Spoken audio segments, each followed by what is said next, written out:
Hey guys, it's House of Aces, bringing you an epic Tuesday deck profile. So deck I'm profiling today is my Granblue version 2.1. I made some changes. I got rid of the Superior Ride. I'll explain later in the video. But other than that, the deck is quite similar. There isn't too many options with triggers. So let's get started with Grade Zeros. Alright guys, my trigger lineup. I run 17.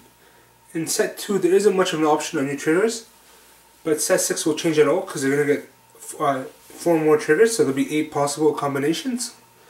So, my starting Vanguard, of course, is Guiding Zombie.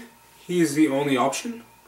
When you ride the unit, you remove him to rear guard, and once he's in the rear guard, you can move him to the soul and send the top 3 cards of your deck into the drop zone.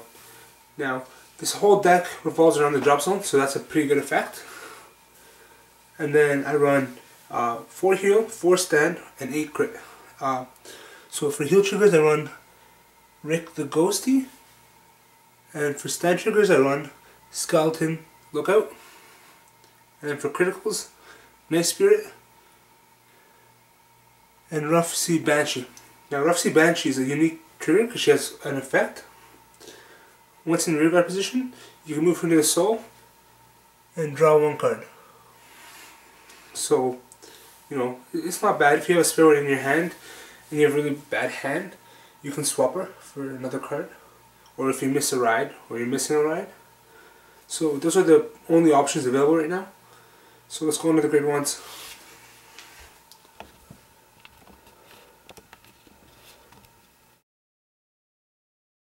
Grade 1 lineup, I run 14 grade 1s. Starting off with Dandy Guy Romero. He's your average 8,000 grade 1. I run 4 of him because he's a great boost behind Skull Dragon and Baskirk for him to hit 21 and 20. Then I run 3 Samurai Spirit. Now Samurai Spirit has a fantastic effect. Basically, you can counter blast 1, choose a Granblue rear guard, retire it, and if you have a Granblue Vanguard, you can place this unit on the rear guard circle. So, you know, if you have a spare grade 0, you can swap him, basically. And it works with this awesome combo I'll explain later. So definitely run 3 of him. Then I run 3 Gus Jin. Some people like to run 4, but I find 3 works out fine. I find 4 clogs the hand too much, and usually it ends up in the drop zone. So I run 3 Gus Jins. Then I run 2 Evil Shade. Evil Shade is a great boost behind the Vanguard. But other than that, he's really no good. That's why I only run 2 of them. Basically, send the top 2 cards of your deck to the drop zone. And he gets a plus 4,000 boost. So, he boosts for 10 basically. Which is fantastic. Because him behind Baskirk is 22,000. Him beside Necromance is 20,000. And then I run 2 King Seahorse. Basically, he's the air mode of the deck, Granblue version. When this card boosts a Granblue unit, when this card boosts and the attack hits, you may discard 1 and draw 1. So it helps pitch out your hand to get a better hand, and it helps put cards in the drop zone, which is very important in this deck. Overall, I find 14 is good. And now on to the grade 2s.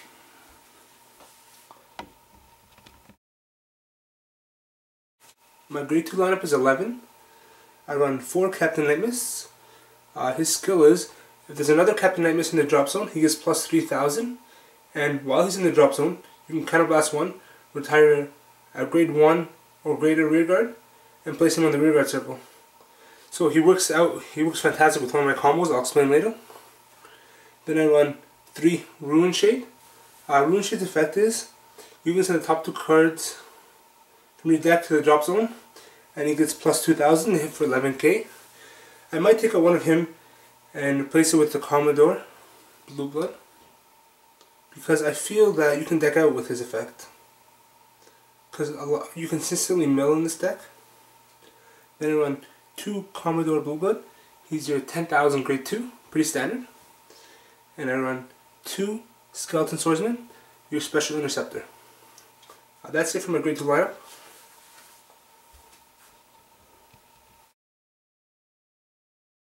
For my grade 3 lineup, I run 8 grade 3s. I run 3 Baskergs. I like to use him as my main Vanguard.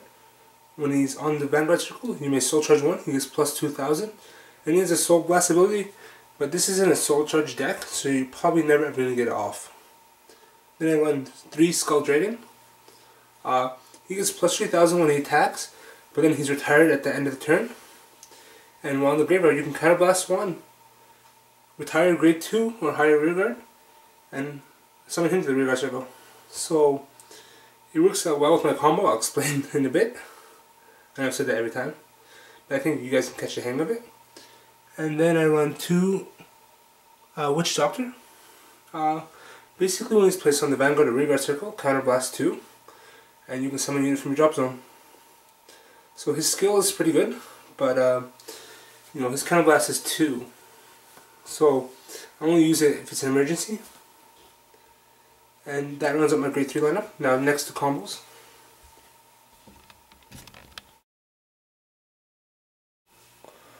Alright guys, so I'm just going to talk to you guys about some insane combos that you can pull off with this deck.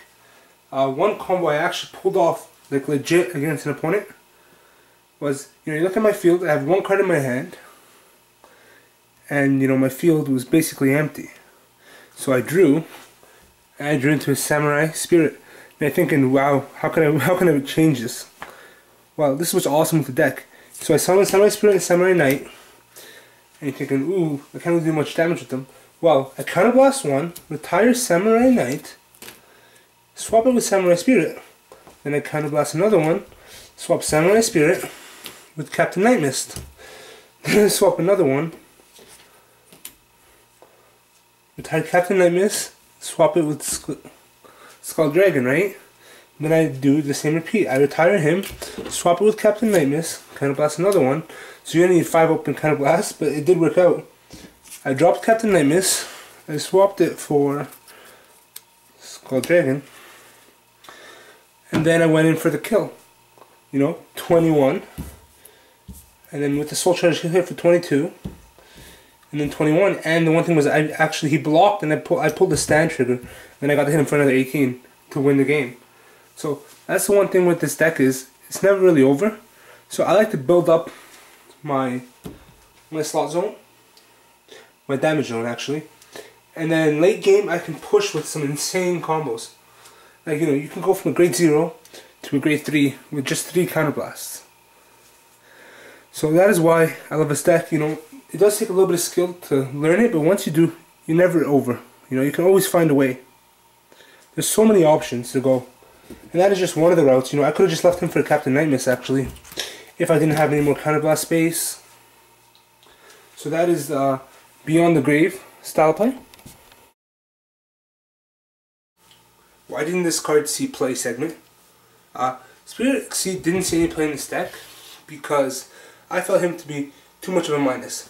What I mean by a minus, on a normal Superior Ride, you would place the grade 0 and the grade 1 into the soul to Superior Ride to grade 3.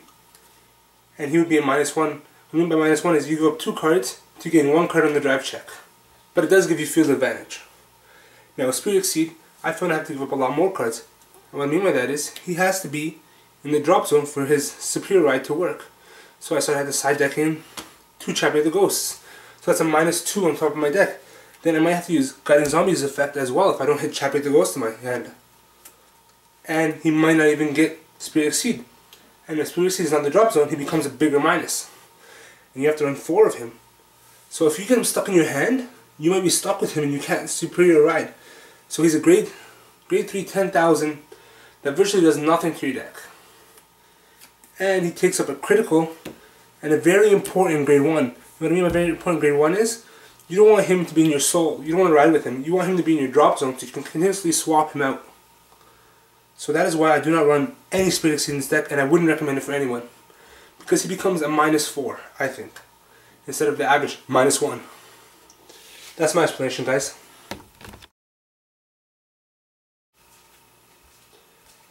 Now overall, how does this deck match up against Kagero decks?